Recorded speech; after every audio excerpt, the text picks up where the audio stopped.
Okay, number 3 question would be, what will you be speaking about at Wesak as it applies to unity consciousness on the service to others?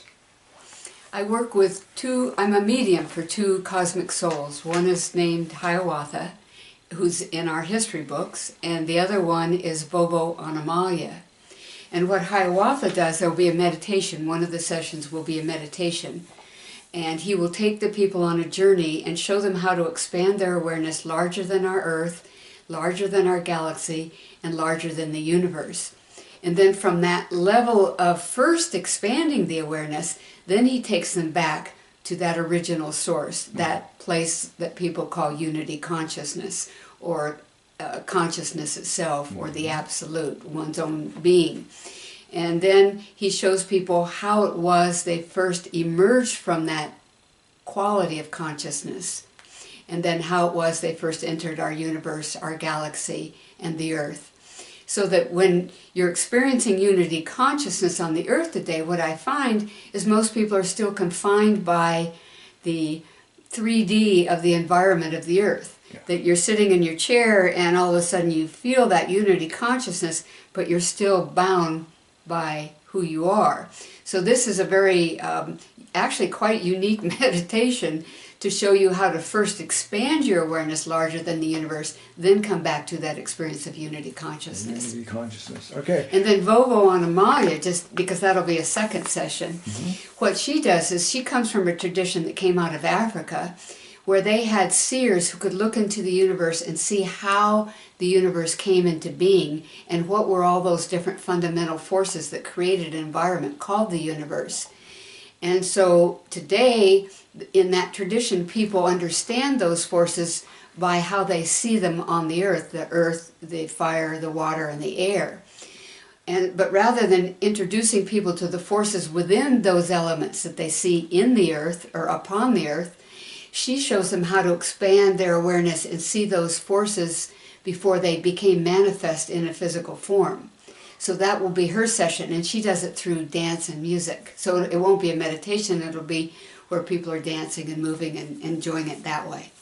One more question. With Hiawatha, how did you come about Hiawatha? What did he do to knock on your door? I went, gosh, I don't even remember the years right now, but there was a group out of the San Francisco Bay Area that had invited a woman from Brazil to come to their group. And I had seen what they do. You walk into the room and there was drummers and everybody was dressed in white and they were singing songs, and at a certain point something happened in the room and all those people that were dressed in white became mediums for these spirit beings. So that was my first exposure, and I thought it was totally different than meditation, but it was fascinating. So that began my journey to go to Brazil. And the first night I was in Brazil, it was a place out, a forest academy outside of São Paulo. I was awake all night, and I just kept seeing this Indian. And I thought he was Brazilian because I was in Brazil.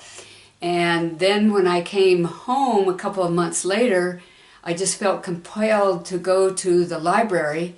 This was in Marin County, and I looked at all the books in the Native American section and didn't feel drawn to any of them, and I just kind of gave up on the project and was walking out the door, and there was the children's section. I thought, oh, well, I'll go give it a look. I just went in and just reached 3 books. I didn't even look at them, checked them out, came home, opened up the first one, and went, oh my God, that's who I saw in Brazil. So that was my introduction to Hiawatha. And I grew up on the West Coast, so I didn't know anything about who he was, but he plays a very significant role, and he was a spokesman for the peacemaker who brought peace to their people, and the principles that they established in the Iroquois Confederacy, some of those principles were used to create the United States Constitution. So when I learned all of that, then I didn't really want to be the medium for Hiawatha because it's such a huge responsibility, and I'm a white woman and I wasn't born or raised in the native traditions. But when that's why you probably were able to connect with that, because you didn't have any outer influences for you. Yes? Well, I just realized his knowledge is so profound that it has to be known by the people at this time. Awesome, awesome. All right, well, thank you. And where are they? Can you give a email for people to get reference to you? I have a website where Hiawatha's meditation is available, and it's called becomeaseer.com, and all of the information's on that. All right, well, thank you again, and we'll see you soon at Wesak.